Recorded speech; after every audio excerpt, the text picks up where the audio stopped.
Hey, I'm Riff, and we're playing Subnautica 2.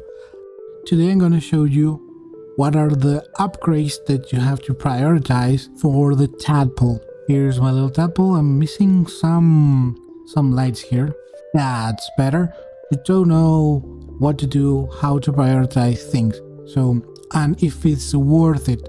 So, what is available for the Tadpole is these two things, these two chassis. First, you're probably going to already unlock the chassis, the Scout Ray chassis, and later in the game, towards the end of the early access, you will have this whole chassis. So no matter what you do, I mean, you can speedrun this and go straight to the whole chassis location in order to unlock it first. But hear me out for a little sec. Following the intended exploration route, you will always find the Scout Ray chassis first. And I believe if you don't have the gene unlocked in order to survive the hot temperatures, I'm pretty sure you cannot find this, so you have to follow the story a little bit. So the first wall is that, but second of all, the Scout Ray chassis is actually pretty good. It gets you where you need to go very quickly, because it, as I said, maximizes the acceleration, the top speed, and the turn rate, so it's a very agile upgrade. And the whole chassis is actually, I was using it as I believe it was intended, which is hauling things from my first base to my second and third base. So that's what I use it for, because I'm playing this game in a single player. But if you're playing in multiplayer, that may change. You probably want to prioritize this because it's fun to carry around the boys on these chassis. So let me show you real quick. You have these two spaces to accompany you, and you can grab here in order to take a fourth person, let's say. You have plenty of space, of course. You can also attach these harpoons here. I'm going to talk about this later. But you will have significantly less velocity here. It's going to be slow. The turn rate is going to be slow. It's basically just for going to using your safe route, going to point A to point B. So basically just tracking. This is for tracking, for carrying out things. I believe it was meant for exploration, because you also have this switch camera here. But I don't know, guys, like, what do you think?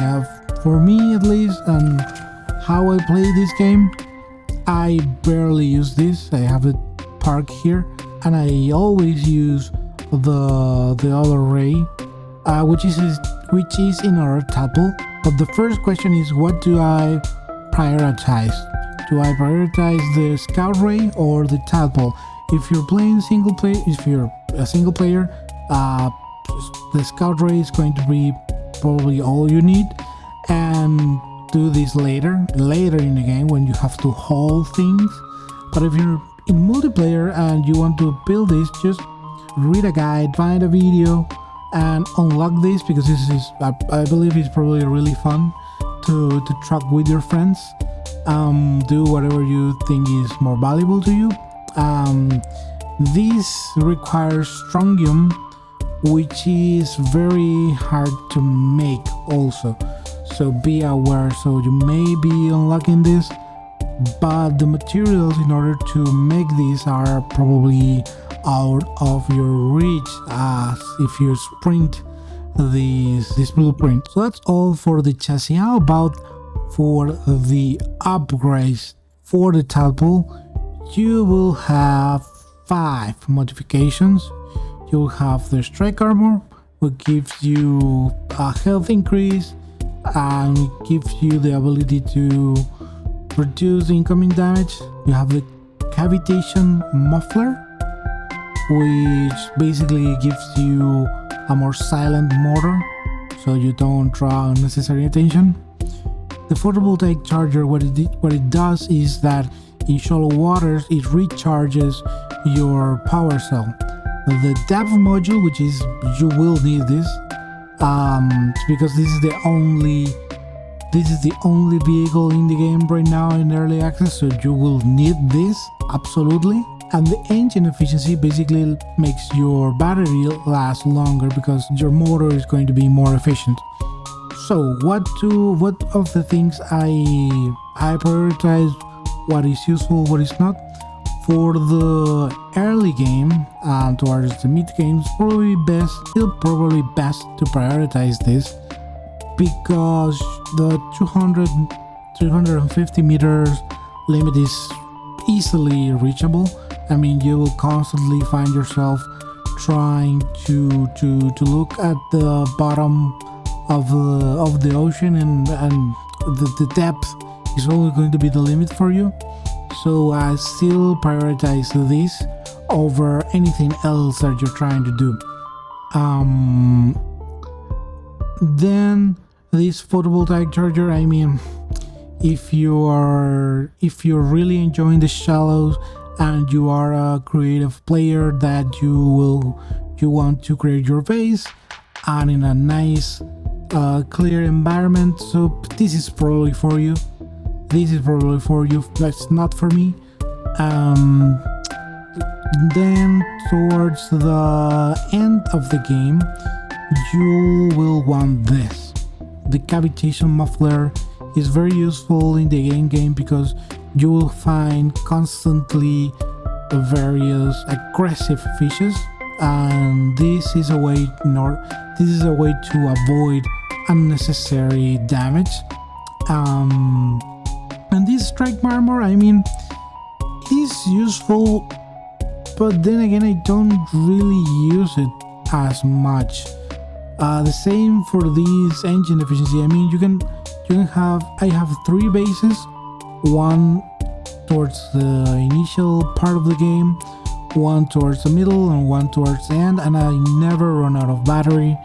So, and I have the basic battery, I don't have the upgraded battery. So this engine efficiency, I mean, it's not doing much for me now. So do as you please, but I'm telling you, it was not worth it for me. And even the strike armor, I mean, you can jump out of the vehicle, pull out your repair tool, and then within seconds you have a new tadpole. So that's that. And the photovoltaic charger, again, if you are really looking into navigating in and out towards the initial part of the game, this is for you. And the tadpole dev module is a must. I mean, you will have to unlock this in order to progress to the game, but still, if you prioritize this, as soon as you can get this blueprint or this module and you can create it, you will notice a difference. And for the last tip, guys, one thing I didn't notice, or I noticed way too late in the game, was these hard points and the tadpole. You can attach things here, various things, not only your tools. You can attach this thing as I showed you earlier. Carry this.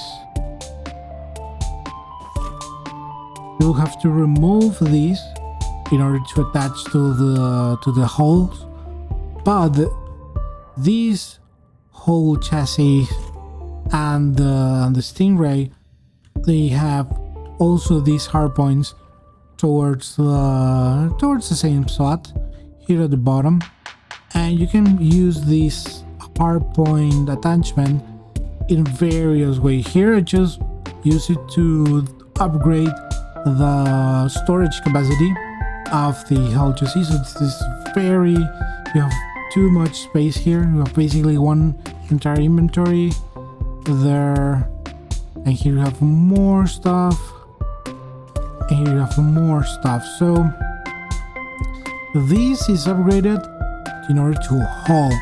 You can attach, let's say, your other tools that I don't use. Let me go look for them. You can unlock your work light. For some reason, the beacon, the portable logger is the one that I use most. Just be aware of that. Use the tips that I've shown you today in order to make your best guest or having a more informed decision. And that's going to be all for today, guys. Thank you very much. See you in the deep.